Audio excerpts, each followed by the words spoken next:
സുബ്ഹാനല്ലാഹ്, വഴിയോരത്തിൽ വല്ലാത്ത കരച്ചിൽ കേൾക്കുകയാണ്. ആരാണ് പടച്ചവനെ കരയുന്ന എന്നറിയില്ല, ആരാണ് തേങ്ങിക്കരയുന്ന എന്നറിയില്ല, ആരാണ് സങ്കടത്തിൽ വന്ന എന്നറിയില്ല, ആരാണ് വിഷമത്തോടെ കടന്നു വന്ന എന്നറിയുന്നില്ല. ജഅഫർ റളിയല്ലാഹു അൻഹു കരച്ചിൽ കേൾക്കുന്ന ഭാഗത്തേക്കൊന്ന് ചെല്ലുമ്പോൾ അതൊരു ഖബറാണ്. ആ ഖബറിന്റെ ചാരത്തിരുന്നു കൊണ്ട് ഒരു യുവകോമളനായ ചെറുപ്പക്കാരൻ കരയുകയാണ്. ചോദിക്കുന്ന മോനെ, എന്തിനാ നീ കരയുന്ന എന്ന് പറയുമോ? എന്തിനാണ് വിഷമിക്കുന്ന എന്ന് പറയുമോ? എന്തിനാണ് ദുഃഖിക്കുന്ന എന്ന് പറയുമോ?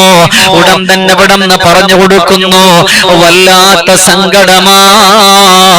ഈ ഖബറിന്റെ ഉള്ളിൽ കിടക്കുന്നത് ആരെന്നറിയുമോ?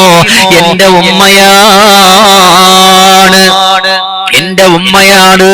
എന്തിനാ ഞാനിവിടെ വന്നിരുന്നുകൊണ്ട് എന്റെ ഉമ്മാന്റെ ഖബറിന്റെ ചാരത്ത് വന്നിരുന്നുകൊണ്ട് ദുആരക്കുന്നു എന്നറിയുമോ? ഒരു മനുഷ്യനെ സംബന്ധിച്ചിടത്തോളം അവൻ എപ്പോ ദുആ ചെയ്താലും അവന്റെ ഉമ്മക്കും ബാപ്പക്കും വേണ്ടി ദുആ ചെയ്തിട്ടാണ് അവന്റെ കാര്യങ്ങൾ ചോദിക്കുന്നതെങ്കിൽ അല്ലാഹു ആ കാര്യത്തെ എളുപ്പമാക്കി കൊടുക്കുമെന്ന് പറഞ്ഞിട്ടുണ്ട്. അല്ലാഹു ആ കാര്യത്തെ എളുപ്പമാക്കി കൊടുക്കുമെന്ന് പറഞ്ഞിട്ടുണ്ട്. അതുകൊണ്ട് അല്ലാ ഞങ്ങളെ മുഴുവനും നീ സ്വീകരിക്കണേ അല്ലാ, ഞങ്ങളെ മുഴുവനും നീ ഖബൂലാക്കണേ അല്ലാ.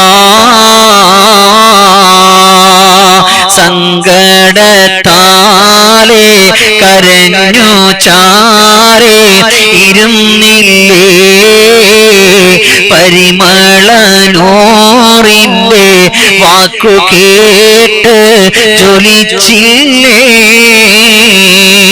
ഉമ്മ കബറില എന്ന പാരിൽ നിറഞ്ഞില്ലേ, ആ ഉമ്മ വാക്കാല് ലോകത്താകെ ചൊരിഞ്ഞില്ലേ.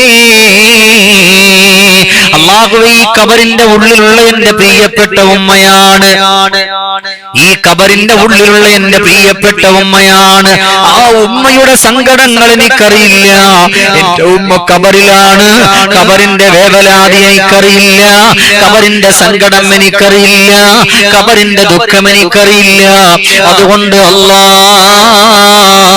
ഈ ഖബറിന്റെ വല്ലാത്ത പീബൽസകരമായ അവസ്ഥ എനിക്കറിയാത്തത് കൊണ്ട് ഞാൻ ഇവിടെ ഇരുന്നുകൊണ്ട് ദുആരക്കുകയാണ് എന്നവിടെന്ന് പറഞ്ഞു പോയിട്ട് അവസാനം അവിടെന്ന് ബഹുമാനപ്പെട്ട ജഅഫർ തങ്ങൾ പറയാണ്,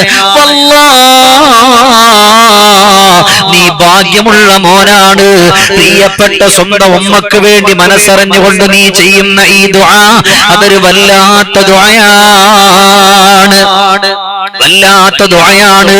ഖബറിന്റെ ഉള്ളിലുള്ള ഉമ്മാക്കത് സന്തോഷമാണ്.